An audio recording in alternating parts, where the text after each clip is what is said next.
quickly, before you take the podium, I'm just struggling to get back here. we always give our visiting fellows a gift from our class, and so here's your gift. To collect photographs is to collect the world, you have written in your essay on photography. You have said the same of books, that reading is an education of consciousness and a form of moral travel, which can serve to open the mind to imagine the world beyond the realm of one's own experiences. Excuse me. In debating a gift to get you, our class had trouble brainstorming, something which you might not already have, given your vast collection of books. So we decided on a set of bookends, which you can use to add structure to your extensive library, an aspect which we have learned is both essential and limitless in your own writing process. These picture frame bookends combine your interest in books and photography, and we hope that you will use them to bring an aspect of the world into your own home, through both the photographic images and the array of books that they can hold. With this gift, we'd like to thank you for spending time speaking with our class this afternoon. I know that I personally, and I think I can speak for everyone, truly have stepped outside myself in reading your work, imagining your characters, and hearing you divulge your own thoughts on them today. We thank you for that experience and look forward to listening to you further both tonight and tomorrow morning.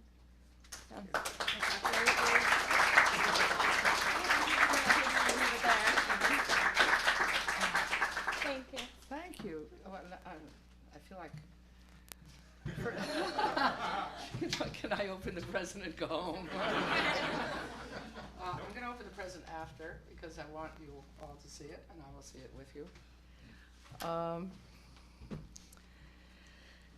I think this place is just terrific. I just want to start by saying that I was incredibly moved by Jessie's introduction and what she actually said, and the spirit of the people that I met earlier today here in this house. And maybe it's a tribute to Al, because I don't know how much he's behind all this, but it seemed to me so much on target. The right amount of moral concern that seems to me very appropriate when one talks about literature, because I do think of this of the practice of literature as a very well, let me try to avoid religious-sounding words. I could say, but I won't. Like a priesthood, like a sacred vocation. Those words are all inappropriate, and yet somewhere their shadows lie across my necessarily secular language. I think that the practice of literature is morally valuable, by which I don't mean that books necessarily make you good, or that literature is only about good values, nor certainly do I mean to suggest that writers have any greater moral stature or insight as such than other human beings. Some do, most don't, just like most human beings. But one of the criteria for me, I guess I've had all the major criteria for me of what is literature and what is simply, junk, are, that's plural, are qualities or attributes which have a moral color. To say that if you're a writer you should tell the truth, that is a moral imperative. To say that as a writer you should treat your own language with respect and try to leave it in slightly better condition after you've passed through it with your work, rather than in worse condition, that's a moral imperative, even though the result could be called aesthetic or artistic. And a lot of what I think about and what I do is trying to find ways in which the moral and the aesthetic come together without sacrificing one to the other. And that's, of course, very complicated. We think naturally in dichotomies. We think naturally in polar terms, in terms that are contrasting, It may just start from the fact that we are, as physical beings, in part, not entirely, composed of symmetrical organs. We have two arms, we have two legs, we have two ears, we have two eyes. And so we tend to see things in terms of up and down, right and left, north and south, good and bad, form and content, moral and aesthetic. These are all very basic dichotomies. We can't escape them. But when it comes to those matters which are not entirely physical or concrete or material, it seems to me that the most creative kinds of thinking are trying to build bridges or find intersections and connections between these opposites. Another one made much of in recent time is art and life. Art and life are supposed to be the same thing. I don't think they are. And I think that the people who proclaim the connectedness or continuity between art and life or don't care all that much for art, the same for art and commerce, which used to be thought of as opposed, and now lots of people want to tell us that they're exactly the same thing. So I'm not in favor of collapsing all dichotomies, but I think some of the really good ones, strong ones, like the aesthetic and the moral, in a way, all our lives, we are trying to find those connections while keeping the integrity of these different points of view. Now, what I think being a writer is, and now I speak entirely subjectively, and this is a kind of grand answer to a very concrete question, like why did you want to be a writer, or why did you become a writer, or what does a writer mean to you? To me, being a writer, or wanting to be a writer, or trying to be a good writer, or continuing to try to be a good writer, or trying to be a better writer, all of those things have to do with a conception, one, of the absolute centrality and importance of literature. Literature is one of the few things that lasts. Much is made of many other things in our lifetimes, but one of the few things that will actually last beyond our lifetimes and beyond our time altogether are the work of a few writers and a few artists, other people practicing the arts. But in a way, I don't think it's wrong to say the glory of a nation is its literature, maybe more than anything else. And why literature, or the practice of literature in particular, was so commanding an idea, or compelling an idea for me, is that I thought, again, besides the sheer importance of literature, the centrality, aesthetic and moral of literature, it seemed that the life of a writer, as I aspired to it, as I wanted to lead it, was a wonderful way of wonderful place from which to pay attention to the world. And I stress that because I think a very different idea of writing and of the arts generally has prevailed for many people.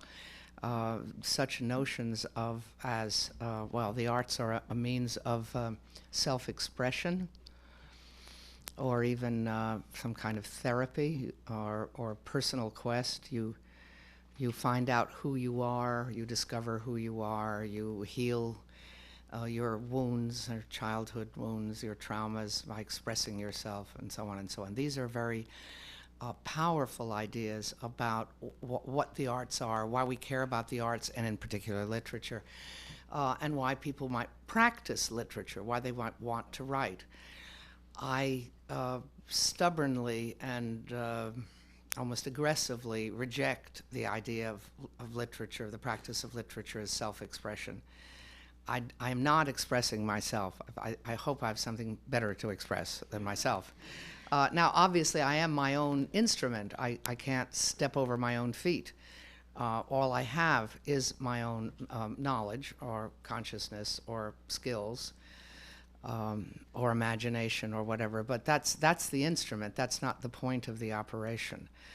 I prefer, and I think more valuable, more inspiring, more productive, more generative, let's say, a way of looking at literature, or indeed the practice of any art, is to say that it is about things that are larger than yourself and other than yourself, and that it is about, in the most general, to use the most general of terms, it's about the world. It's about what is.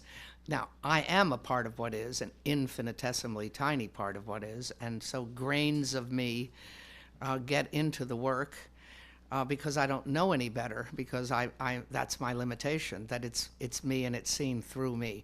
But it's not about me, and certainly if I need therapy or self-expression or find out who I am, I would not do it. It seems a very indirect and weird way to write books, to find that out. Just as it doesn't seem like a terribly clever way of making money either. If that were the point of writing books, I can think of better, more obviously plausible ways of trying to make money. So it does come out of some sense of being responsible to the world, which is to be open to the world, to take in as much, to transmit as much. Now, I don't know where these ideas come from. I want to be very candid with you, I can present them as, to me, almost self-evident goals of what I do and how I conceive what I do. But I can certainly imagine somebody else, and I know that other people might describe what they do very, very differently. I'm quite attracted to the invisibility, the idea that the writer should be relatively invisible, and that readers should not care very much about the writer or be even too curious about the writer. There's the sublime condition of our greatest writer, if not the greatest writer who ever lived, William Shakespeare. We hardly know anything about him at all. Certainly we can't imagine, though, that he thought he was expressing himself. I mean, if that's what was going on in those 37 plays, then he must have been a couple of hundred people. So he must have also thought he was expressing the world, not himself. But we don't know anything about him other than a few skeletal facts, and that seems a very fortunate circumstance. That, of course, is an impossible situation now. It's impossible to escape the glare, the kind of scrutiny that is directed to writers, according to which whatever you know about the writer is sort of fed back into your understanding of the work and your sense of the work's value. I mean, part of this could be summed up in a very widely used phrase, the cult of celebrity. We're interested in personalities. We're not interested in work. And to a certain extent, that's true. But I think it's even deeper than that. I'll give you an example that struck me very much, and all of you probably know about this, and some of you will have the chance, if you haven't already, to see it. There is a show, an art exhibit in New York right now at the Museum of Modern Art, which is in temporary quarters in Queens, of paintings by Matisse and Picasso. Exactly. I'm binding them together even more, it's quite interesting to see this show, which I have very mixed feelings about, to say the least. People love this show, and if you're just talking about going to see a lot of wonderful paintings, many of which you will know and have seen, then it is indeed a great experience. But what is going on? The show is organized according to the idea that these two giants of 20th century art were actually obsessed with each other, and in some kind of Cain and Abel situation, some incredible rivalry, so that they were very aware of each other and always reacting to each other and plagiarizing or stealing or imitating or commenting on each other's work by their own work. So basically the exhibit proceeds by putting a painting of Matisse and a painting of Picasso side by side, or sometimes two paintings or sculptures alongside the paintings and sculptures of the other. And I thought when I was watching it that it's actually complete falsification of the reality of their relationship. It wasn't.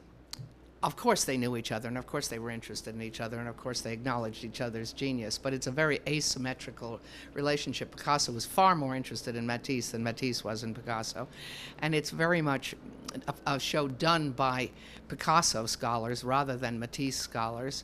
It's not a true account of the work, even though there are wonderful pictures there, and pictures you will see differently. If you already know these pictures, then you've seen them before, and I don't for a minute want to discourage anybody from seeing it. I just say, here is a typical example of this focusing on the personality. As if you could go through this show and be thinking all the time of their relationship, and that would then enlighten you about the pictures.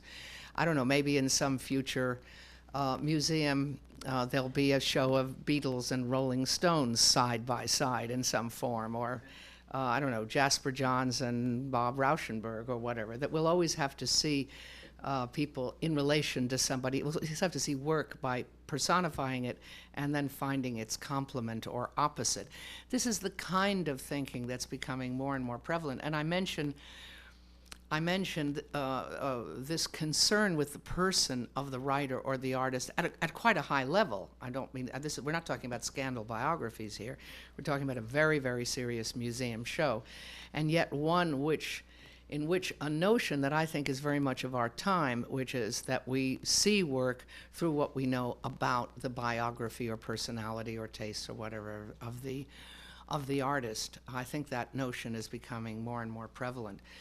What I try to do, and I'm in a complete state of contradiction because I'm not Thomas Pynchon, I'm not hiding and not letting anybody photograph me and never appearing in public and so on. I'm very public. I go around talking and all those things. Part of what I do, though, is to try to discourage you. Part of the reason I evangelically make lots of appearances is to make a pitch for not caring all that much about the writer and what the writer says and what the writer knows and what the writer's life is like or what the personality is or whether you really like that person or you don't like that person. It really isn't important. Some very good writers have been rather awful people. Some very good writers are not articulate at all, are not particularly verbal in an audience platform kind of situation.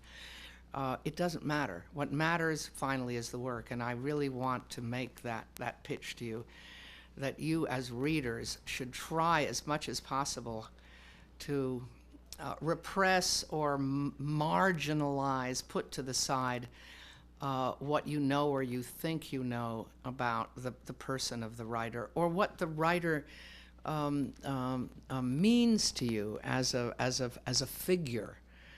And make it the work, what matters to you and what inspires you or what feeds you or what provokes you or what angers you, it can be any reaction, is the work itself, what is contained in the work. Because in addition to everything else I've already said about the relation of the writer and the work, and I'm speaking generally, but of course in part I'm speaking about myself, it isn't really, you shouldn't actually imagine that the writer and the work can be sort of mapped on top of each other. I often have felt that my work as much reflects me, let's not say expresses me, but reflects what I really am. It as much reflects what I really am as it doesn't, as it reflects or expresses something that I'm not, and something that I'm attracted to or think of as quite different from myself, and that's why I want to write about it. I've also often felt, and this may sound like a joke to you, but I actually don't mean it as a joke, that my work is more intelligent than I am. How could that be, you might say? Well, I rewrite a lot, as I was explaining to some of these very brilliant, wonderful students that I was talking to earlier this afternoon. I rewrite and I rewrite and I rewrite. And I think I'm about as smart as, say, the second or third draft.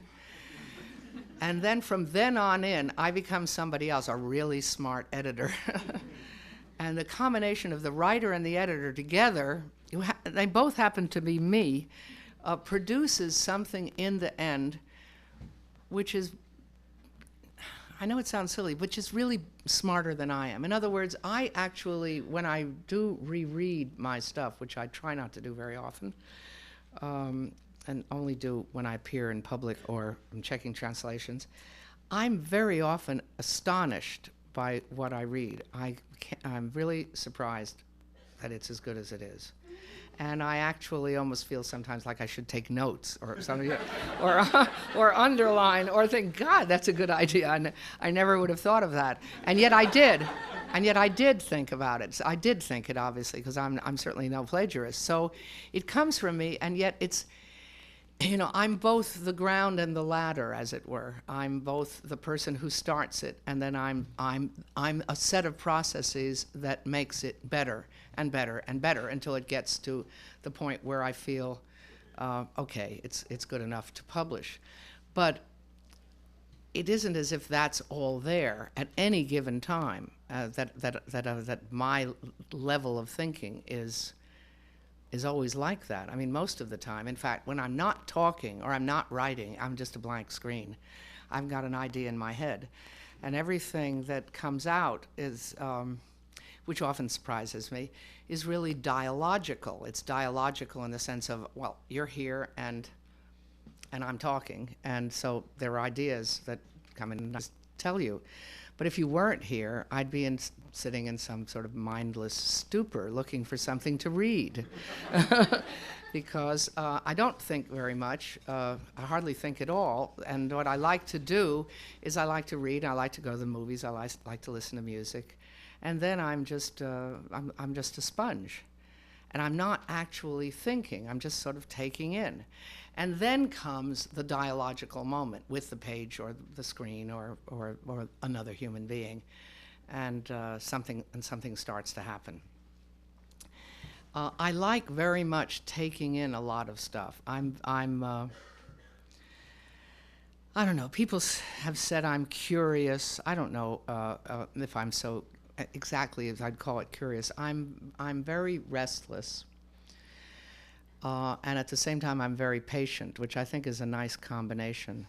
I'm the kind of person who can go and see Parsifal, which lasts 6 hours, and when it's all over, I just wish they'd start it up again, and I could sit there another 6 hours. I have what I think the Germans call Sitzfleisch. I really don't mind sitting for 12 hours. And I have the hours pass like minutes. It's not a problem. At the same time, I am very restless. I'm hungry. I like. I'm a glutton.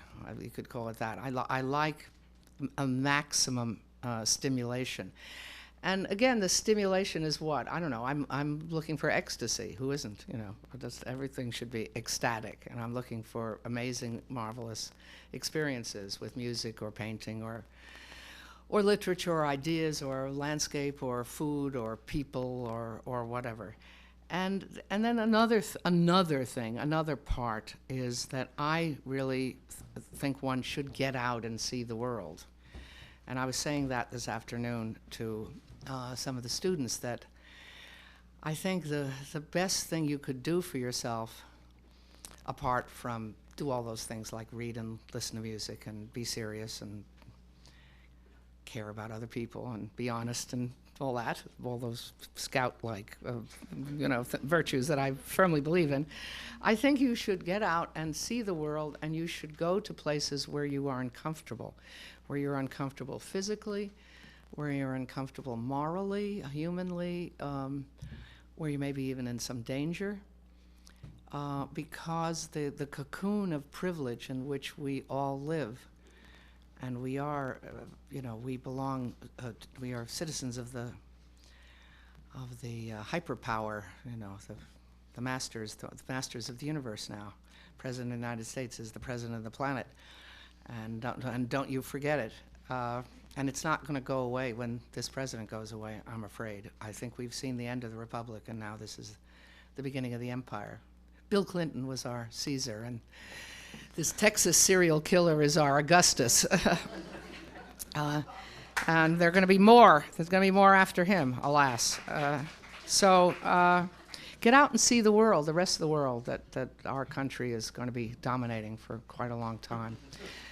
Because our comfort and our privilege really isolates us humanly. And that's, I think, a really important part of one's education. Okay, now that's the first part. That's the sermon.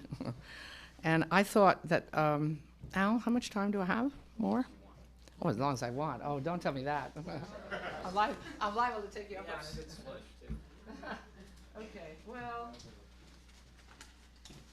hey, I'm going to just do two things. The first thing that I guess, like Mr. Magoo here, I thought I had another copy of a book of mine, but I seem to have misplaced it. Oh no, there it is. I'm sorry, it's under there. Yeah. Well, I want to talk about the two books that I have written recently. This is the most recent one of all, and it's called "Regarding the Pain of Others," and it is a well, when friends of mine said in the last year and a half, "What are you doing?" So you have to have an answer. You have to have a soundbite. And no soundbite, of course, is true, but that can try to make them a little bit true. I said I'm writing a little book about war. Now, some people think that I was writing a little book about photography, but that's not what I thought I was doing, although a lot of what I discuss in this long essay, or a very short book, which just came out last month, I do discuss a lot of photographs, still photographs, and I talk about, obviously, television coverage of war. But to me, it is about war, about disaster. I say regarding the pain of others, and it's illustrated by a print from a great series of images by Goya called "The Disasters of War." And this image on the cover, which I do my own covers, and I chose this image because, first I had the title, and then I remembered this image. It was after I had the title and realized it was literally the image I was talking about. Goya did these images between 1810 and 1820. He was a witness to the terrible cruelties perpetrated by French soldiers in Spain in the years 1808, 1809, 1810, 1811. What happened, this is the era of Napoleon. This is a period called a period of conflict called the Peninsular Wars. France had already invaded Spain, and lo and behold, the Spanish didn't feel they were being liberated. They felt they were being conquered. Very peculiar how people tend to not to understand when they're being liberated, when they're invaded. And so there was a guerrilla movement, guerrilla insurrection against the French occupation. And the French soldiers retaliated with vast and very atrocious cruelties in which civilians were not only killed, they were slaughtered, they were tortured, they were dismembered in very large numbers. And Goya witnessed a lot of this, and he composed these images over a period of 10 years between 1810 and 1820. They were not published at all in his lifetime. They were not published until, I believe, 1863 or 68. I'm sorry, I have that wrong. At any rate, many years, quite a few decades, the 1860s, I believe 1863, by the Spanish Academy, 3 decades after his own death. And they are really, really terrifying and upsetting images.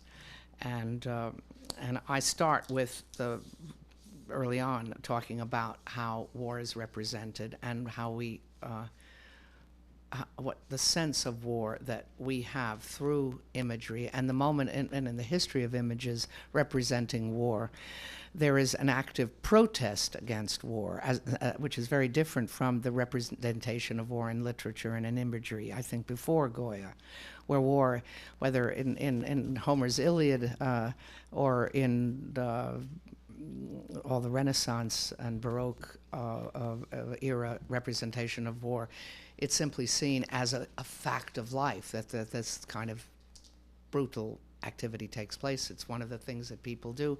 And the moment when, starting in the early 19th century, the depiction of the horrors of war is coupled with a protest against the cruelty of war, a protest against war as such. And so it's a discussion of how and in what senses images, and obviously these images are just before the era of photography. Photography, the camera is invented in 1839. And something of the trajectory of the representation of war by photography. When I say war, of course, I include atrocity. There's a discussion of many kinds of atrocity photographs, and obviously some of the benchmark photographs of our consciousness of the horror of war, which are the concentration camp photographs that were the photographs that were taken in the concentration camps in April 1945, when the camps were liberated. But the point of the essay, which I began in early 2001, that is before 9/11 and of course before the American invasion and conquest of Iraq and future takeover of the Middle East, was not obviously based simply on current events, but it came out of the fact that I had myself what now in retrospect seems like a unique experience. I've been in 3 wars, actually present. By present I mean I've been bombed. I've been in danger of losing my life. I've been in places where war is happening. I was in Vietnam twice during the war. I was in Israel in 1973. And I was in Sarajevo during the siege for the better part of 3 years. And it's the third of these experiences which very slowly gave rise to the reflections in this book. I'm actually extremely slow, and it took years to kind of process what I was thinking about. And I only began to write this in the middle of 2001. That is just 2 years ago. What happened what happened in Sarajevo was, I think, to me, well, to everyone, but I'm the one who decided to think about it, was something that couldn't happen again, and was very, very special. I was in Sarajevo under quite special circumstances as a volunteer, not a human shield, because that would hardly have done any good, but as a volunteer to work in the city. And I was fortunate enough through connections to have UN credentials so that I could leave the city, which of course nobody, I mean the Sarajevans themselves could not do. It was a siege, and there were various ways of crawling out of the city. The best, although certainly not without its great anxieties, was to go out on a UN troop plane in full battle gear. And the worst was, you literally crawled out on the ground under Serb guns. And I went in and out 14 times. I was there never less than 2 weeks rather, and never usually more than about 2 months at a given time. I could have stayed the whole time, but I didn't want to, and I could be useful to them outside. And also, of course, I did want to take a bath. There was no running water in Sarajevo. There was no electricity. There were no telephones. There was no communication at all with the outside world, mail or anything else. So this was the unique experience, part of the experience. I was in a war, and I had no image of the war, because there were no newspapers, no television. I was billeted with journalists. There was only one place where foreigners stayed. It was a constantly bombarded hotel where all the journalists stayed, and I stayed with them. And I was next door to Christiane Amanpour of CNN. We were in, it was a little part of the hotel that seemed relatively safe, and John Burns of the New York Times and Alan Little of the BBC. And we were all there. They were sending stuff out. Remember, this is, although it's less than 10 years ago, there was no email. The only communication with the outside world was satellite phone. And satellite phones then were big boxes like this, and then you had to put a dish outside your window, which of course the Serbs like to shoot at. So they too never saw what they were transmitting or heard what they were transmitting. They only transmitted. And that was so interesting. You were there for 2 weeks, or I was there for 2 weeks, 2 months at a time. Then I would go out for a couple of weeks, do various things, and come back. And then I would see all the coverage. I would see how it was represented, and I would talk to people who had ideas, because this was a period when Sarajevo, the siege of Sarajevo, the daily slaughters that were going on in Sarajevo, every day dozens of people were killed and maimed, was on the news every single night, all over the world, on the evening television news and in the paper.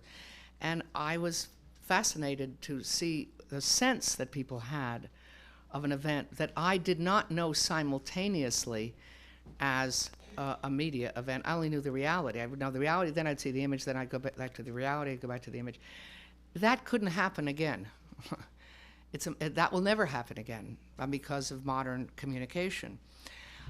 Some of the very same people I was with in Sarajevo were in Baghdad, still are in Baghdad, including John Burns of the New York Times and other people who were in Sarajevo. It's the same small core of foreign correspondents who have, a taste for, or the peculiar ability to withstand the constant terror that you feel when you are in a war zone and being shot at and bombarded and seeing people die to the right and left of you.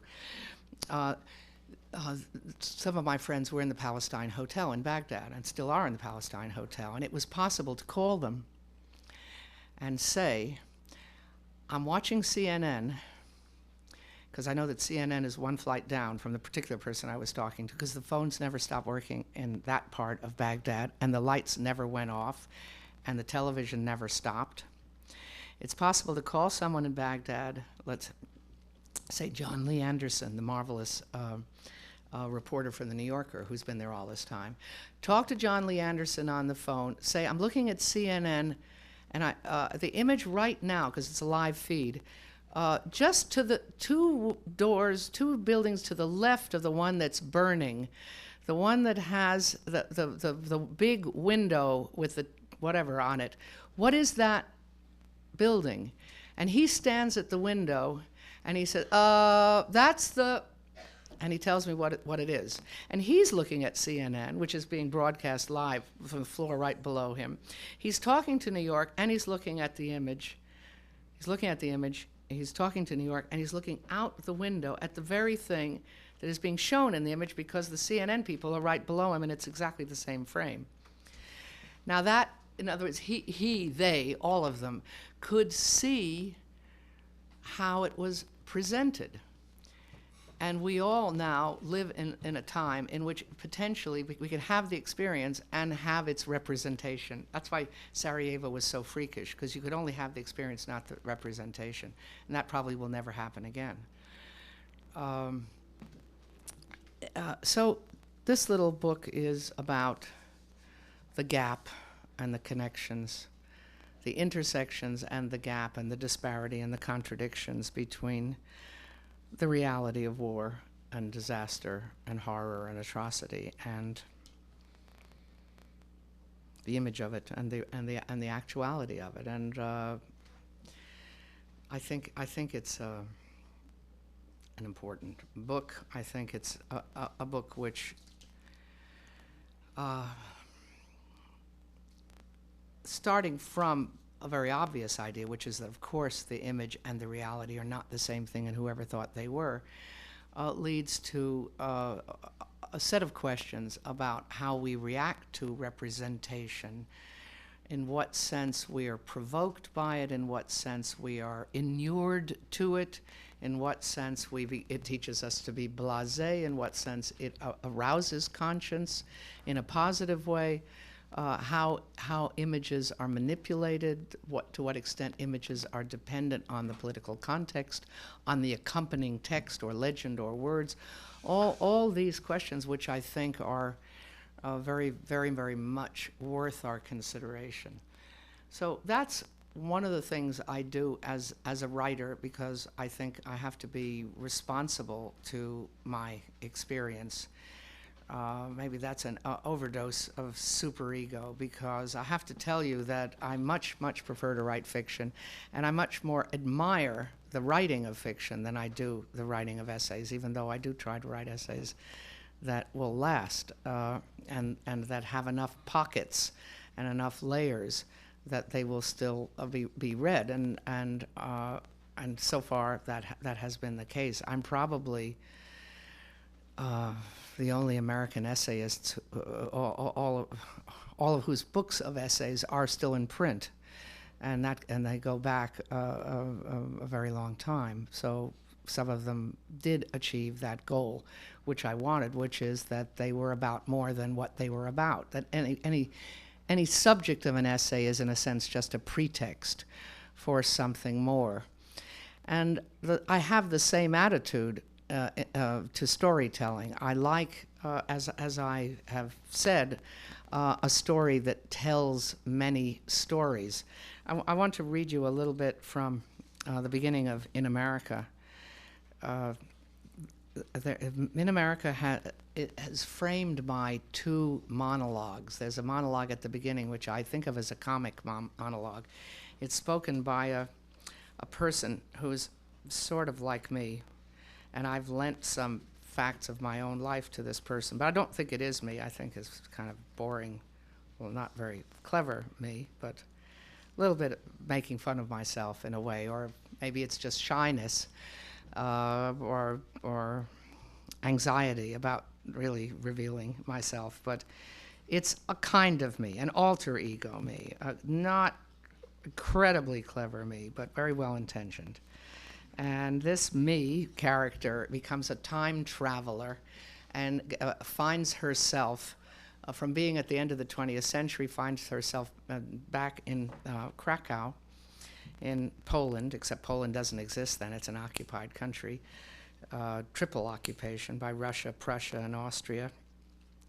In the Austrian part of occupied Poland, Krakow, the southern city of Krakow, in a hotel dining room at a party, which it turns out to be, as I say, not incredibly clever narrative voice tells you or finds out, is the party being given in honor of a great actress and who's had a premiere, and they've gone to the hotel to celebrate after the end of the performance.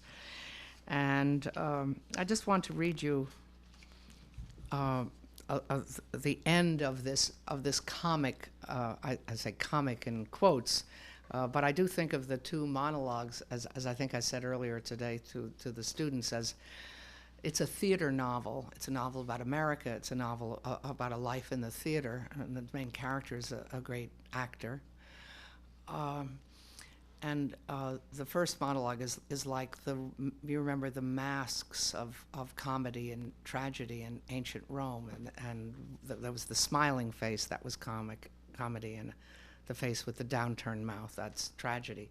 The final monologue that concludes the book is a monologue by a character who's made only a very glancing appearance in the novel. It's the great Shakespearean actor Edwin Booth, who is the older brother, came from a very great theatrical family. Father was a great actor. A number of his siblings were actors, including his younger brother, a man named John Wilkes Booth, who assassinated our sainted 16th president. And the final word in the final monologue is the tragic monologue of Edwin Booth that completes the novel. And here is a monologue, the end of the comic monologue at the beginning, the sort of alter ego me. And I'd like to just read you the last part of it, because it's something of an idea about why I write fiction. And as I said, I wrote this essay on war because I thought it was also about a lot of other things. And this is a kind of idea of why I want to write fiction, because fiction should also be about itself and a lot of other things as well. So that, how can I say, I don't want to write books that people wouldn't want to reread. That would be the ideal thing, that there would be, it's another way of saying it's part of literature. What is literature? I began by doing a praise of literature, and essentially, I guess, one definition, purely empirical or inductive definition of literature would be it's that which gets reread or is worth rereading, which continues to be read, and which you might even, you yourself might reread more than once in your own lifetime. So here is the last part of the opening monologue, in which this alter ego character, who's a kind of fly-on-the-wall time traveler, is in this party and trying to figure out who everybody is and what the story could possibly be, and so on and so on. And I'll just give you a couple of the names. The main character is a woman whose name is Marina, and her husband's name is Bogdan. Let's see.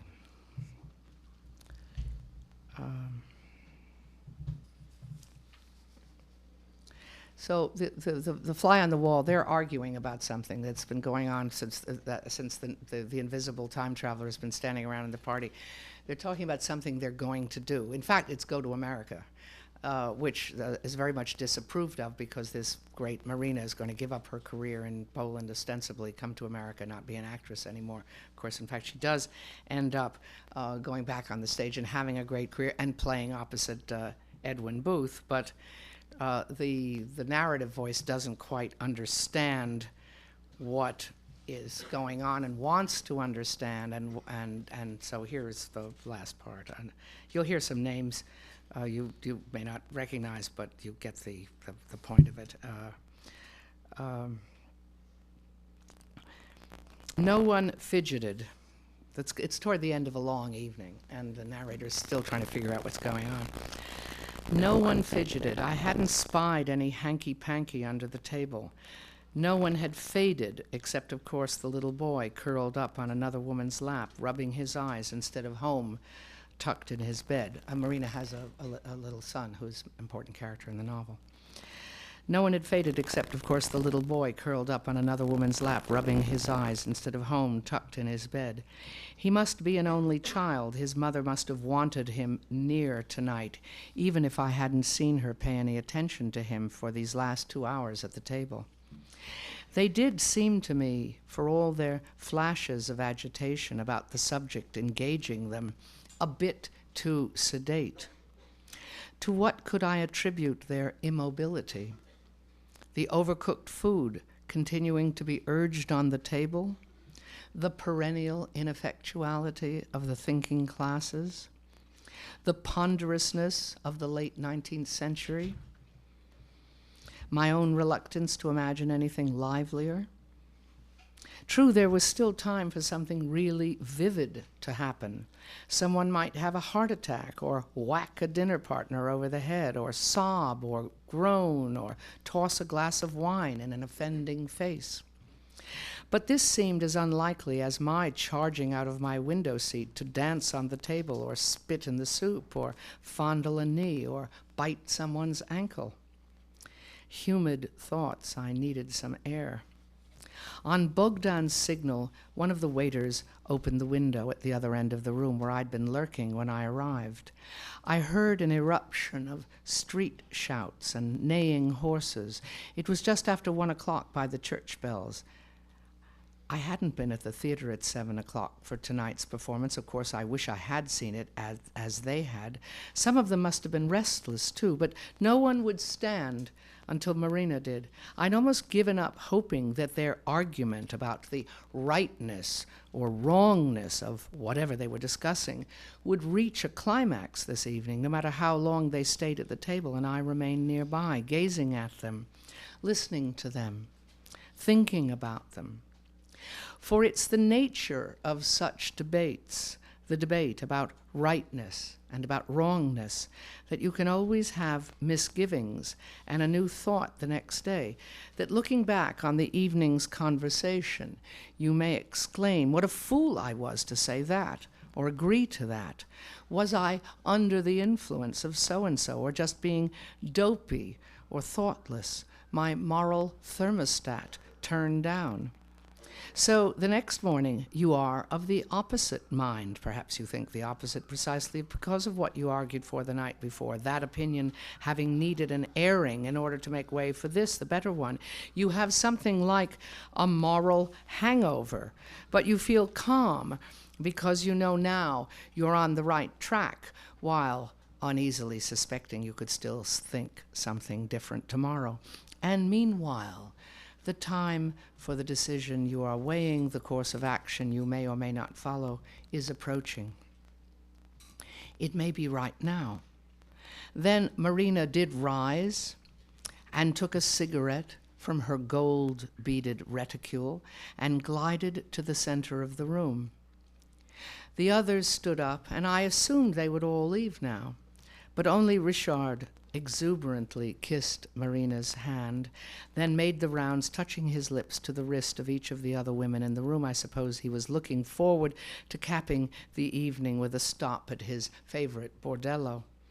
Then the director of the theater and his wife took their leave, followed by the banker and the judge and their wives, then the leading actor and the stage manager and a few others.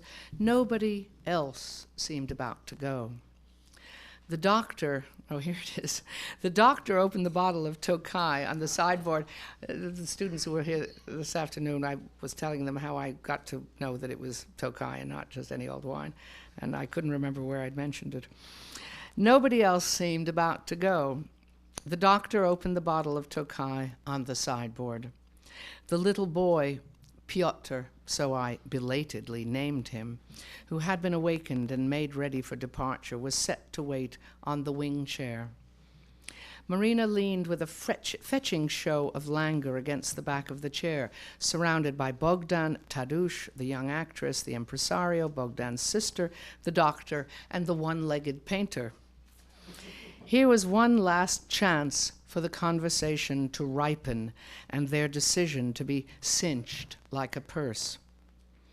Well, of course, said Marina, laughing emphatically. I don't always agree with myself. An encouraging thought. They went on talking quietly. I would go on listening. As a child, while I did concede I was good at learning, I was sure I wasn't really intelligent, as I understood what that meant from books, from biographies, there being no one in my vicinity who seemed really intelligent either. Still, I did think that I could do whatever I set my mind to. I was going to be a chemist like Madame Curie, that steadfastness and caring more than the others about what was important would take me wherever I wanted to go. And so, now, I thought, if I listened and watched and ruminated, taking as much time as I needed, I could understand the people in this room, that there would be a story that would speak to me, though how I knew this I can't explain.